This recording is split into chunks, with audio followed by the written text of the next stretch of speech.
Iran has launched hundreds of ballistic missiles towards Israel since the conflict began. Abu Dhabi में बम गिर रहा है, मालूम इजराइल वाला जो हमला हुआ है। इसराइल और ईरान वॉर के बीच सऊदी अरब पे जो लगातार ताबड़तोड़ हमले हो रहे हैं, उसमें एक जो बुरी बेहद दुखद खबर सामने आई वो ये कि एक रेजिडेंशियल एरिया पर सऊदी अरब की राजधानी रियाद के पास अल-खर्ज में हमला हुआ, जिसमें एक इंडियन और एक बांग्लादेशी के मरने की खबर आई और दर्जनों वर्कर घायल होने की भी खबर सामने। इसके अलावा फ्लाइट को लेकर अपडेट है।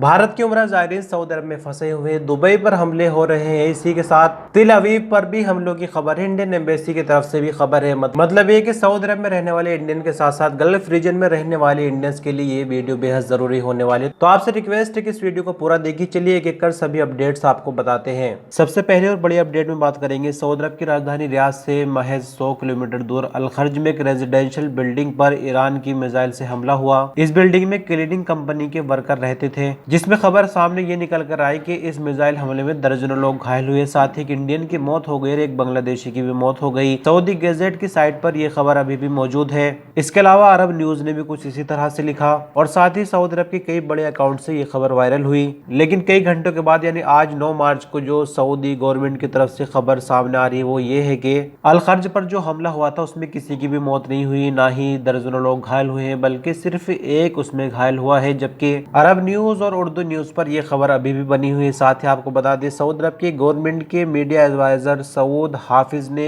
ट्वीट कर कल बताया था कि इस हमले में 2 लोगों की मौत हुई, जिसमें एक इंडियन एक बांग्लादेशी, जबकि दर्जन भर लोग इसमें घायल हुए। लेकिन बाद में वो अपने सेम अकाउंट से इसका खंडन करते हैं। साथ ही इंडिया के कई बड़े अखबार भी कुछ यही खबर लिखते हैं कि इंडियन एम्बेसी से जो खबर सामने आई उसके मुताबिक ईरान की मिसाइल स्ट्राइक में किसी भी इंडियन की मौत नहीं हुई। लेकिन सऊदी अरब की वेबसाइट पर जो खबर कल चलाई गई थी वो अभी भी मौजूद है। तो इसमें क्या सच्चाई है, कुछ भी कहना जल्दबाजी होगी। दूसरे अपडेट में बात करते हैं, अल जजीरा के हवाले से खबर है। यहाँ पर बताया जा रहा है कि किस तरह से लगातार ईरान की तरफ से इजराइल पर हमले बैलिस्टिक मिसाइल से किए तो जा रहे हैं, लेकिन जो डिफेंस सिस्टम है वो काफ़ी ज़्यादा हैवी है, एडवांस है।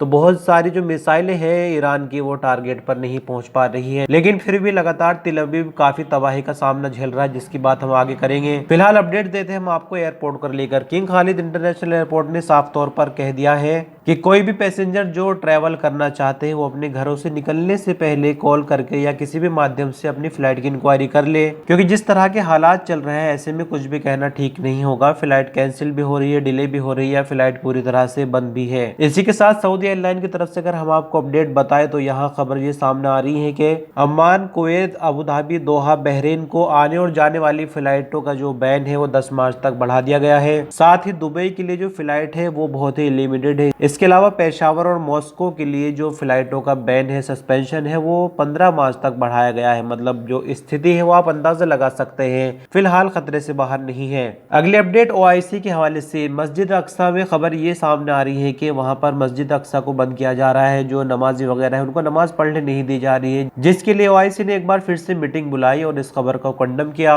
और ये कोई नई बात नहीं है, OIC हमेशा से ही मीटिंग बुलाकर इस तरह की खबरों का खंडन करता है। और इसी खबर पर मनन नाम के यूजर ने बहुत ही सख्त लफ्जों में कटाक्ष किया है। उनका कहना है कि पेश है OIC, दुनिया का सबसे दूसरा बड़ा संगठन जिसमें 57 देश शामिल है। इनका मुख्य काम है कड़े शब्दों में निंदा करना और मीटिंग में चाय पीना, काम कम चर्चा ज्यादा, बिल्कुल सरकारी दफ्तर जैसा फील, #OIC। इसी के साथ सऊदी डिफेंस मिनिस्ट्री के स्पोक पर्सन तुर्की बिन बंदर अल मालिकी का कहना यह है कि राजधानी रियाद पर ड्रोन से टारगेट लगाया गया था, डिप्लोमेटिक क्वार्टर को निशाना बनाया गया था और यह हमला ईरान की तरफ से कराया जा रहा था, लेकिन इसको सक्सेसफुली इंटरसेप्टेड कर दिया गया। मतलब डिप्लोमेटिक क्वार्टर वो जगह है जहां पर सभी देशों की राजधानी रियाद में एम्बेसी वगैरह मौजूद है। तो ये हमला भी नाकाम साबित हुआ, किसी भी तरह का कोई नुकसान इसमें नहीं हुआ है। इसी के साथ बात करेंगे उत्तर प्रदेश के सिद्धार्थ नगर का एक उमरा का जो ग्रुप है वो सऊदी अरब पहुंचा हुआ था, लेकिन जिस तरह की अब स्थिति बनी हुई है उसको देखते हुए फ्लाइट का जो ऑपरेशन है वो कैंसिल है, फ्लाइट्स बंद है। तो इन्होंने मदद की गुहार लगाई है। 9 इंडियन फंसे हुए हैं जो कि उमरा के लिए सऊदी अरब पहुंचे थे, भारत लौटने की गुहार सरकार से लगा रहे हैं। सऊदी मिनिस्ट्री ऑफ डिफेंस की तरफ से एक और अपडेट आ रही है जिसमें बताया जा रहा है कि 3 नए हमले नाकाम हुए, जिसमें 3 बैलिस्टिक मिसाइल और 6 ड्रोन मार गिराए हैं। आपको बता दें कि इन हमलों में जो टारगेट लगाए गए थे वो राजधानी रियाद, इसके अलावा रोबा अल खाली और ईस्ट ईस्टर्न रीजन के इलाके को टारगेट किया गया था, लेकिन सऊदी अरब को कोई भी किसी तरह का नुकसान नहीं हुआ। इसके अलावा दुबई से एक वीडियो वायरल हो रही है। एक इंडियन ने अपने मोबाइल से एक वीडियो बनाई ईरान की, जिस तरह से मिसाइल अटैक हो रहा था दुबई पर, अमेरिकन एयरबेस पर। उसने अपने मोबाइल से वीडियो बनाई। कमेंट्री काफी ज्यादा वायरल हो रही है। ये हम आपको सुनाएंगे कि किस तरह से ईरान की तरफ से लगातार हमले हो रहे हैं अमेरिकन एयरबेस पर, और लोग डरने के बजाय वीडियो बना चल रहा है मालूम। अभी दुबई में, अबू धाबी में बम गिर रहा है मालूम। इजराइल वाला जो हमला हुआ है,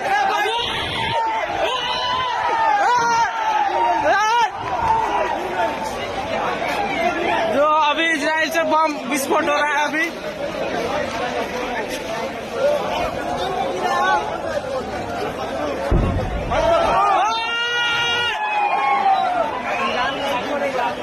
इसके अलावा अगले अपडेट में बात करेंगे तेल अवीव पर। जिस तरह से ईरान की जो मिसाइल है वो आ रही है, लगातार ड्रोन हमले हो रहे हैं, जैसे कि हमने आपको न्यूज़ बुलेटिन के शुरू में भी बताया। तो इसमें से कुछ ही जो मिसाइल है वो टारगेट पर पहुंच रही है, क्योंकि इजराइल का डिफेंस सिस्टम काफी ज्यादा हैवी है। तो कुछ ही मिसाइलें टारगेट पर पहुंच रही है, जिससे तेल अवीव में भारी नुकसान हुआ है। इस अगली क्लिप में आप देख सकते हैं कि किस तरह से जो ईरान के हमले हो रहे हैं मिसाइल से, वो तेल अवीव पहुंचे और उसके बाद तेल अवीव में भारी नुकसान देखने को मिला। अगली अपडेट इजराइल के बेन गुरियन एयरपोर्ट से। यहाँ आप देख सकते हैं कि जो ज्यूज है वो इजराइल छोड़कर भागते हुए दिखाई दे रहे हैं, क्योंकि जो स्थिति है वो काफी ज्यादा खराब बनी हुई। इजराइल के अंदर लगातार बमबारी हो रही है। हालांकि दोनों तरफ से हमले चल रहे हैं। इजराइल की तरफ से ईरान पर हमले हो रहे हैं, ईरान की तरफ से इजराइल पर हो रहे हैं। लेकिन यहाँ पर जो ज्यूज है उन्होंने देखा कि यहाँ शायद अब रहना मुश्किल होगा, तो यहाँ खबर सामने जो आ रही है वो बेन गुरियन एयरपोर्ट से लगातार जो ज्यूज है वो यूरोप की तरफ भागते दिखाई दे रहे हैं। पाकिस्तान की एम्बेसी जो कि यूएई में है, दुबई में है, उसने खबर दी है कि ईरान की तरफ से जो लगातार मिसाइल हमले हो रहे हैं उसके नतीजे में दुबई के अलबर्शा एरिया में एक पाकिस्तानी की हमले में मौत हो गई है। और साथ ही पाकिस्तानी एम्बेसी का कहना है कि वो हालात पर नजर बनाए हुए हैं, पाकिस्तानियों की हर संभव मदद की जाएगी। इसके अलावा जैक हिंगल के यूजर ने यहाँ प्रूफ देकर बताया है फ्लाइट रडार 24 की मदद से किस तरह सऊदी अरबिया फैसिलिटेट कर रहा है बम्बिंग करने के लिए ईरान पर। इस खबर को बताते हुए हिंगल का कहना है कि यूएस का रिफ्यूलर प्लेन जो कि दूसरे जहाजों में पेट्रोल भरता है, वो सऊदी अरब के प्रिंस सुल्तान एयरबेस पर उतर रहा है, जो कि सऊदी अरबिया में है। और इस तरह से प्रूव हो जाता है कि सऊदी अरब पूरी तरह से अमेरिका की मदद कर रहा है ईरान पर बमबारी करने के लिए। और लास्ट में खबर इंडियन एम्बेसी के हवाले से। Indian ambassador doctor Suhel Ajaz Khan, आप देख सकते हैं कि वो लगातार वीडियो कॉलिंग पर है। पैनी नजर बनाए हुए स्थिति पर सभी इंडियन को लेकर चर्चा हो रही है आसपास के इलाकों में। सऊदी अरब के अंदर जैसे कि आप जानते हैं कि इंडियन एम्बेसी राजधानी रियाद में है, कौंसुलेट जनरल जद्दा में है, इसके अलावा वीएफएस ग्लोबल के ऑफिस है छोटे छोटे शहरों में। तो इस खबर में वीडियो कॉन्फ्रेंसिंग के जरिए जो हालात है उन पर नजर बनाए हुए हैं। किसी भी तरह की कोई भी स्थिति है उसके लिए इंडियन एम्बेसी पूरी तरह से तैयार है मदद के लिए।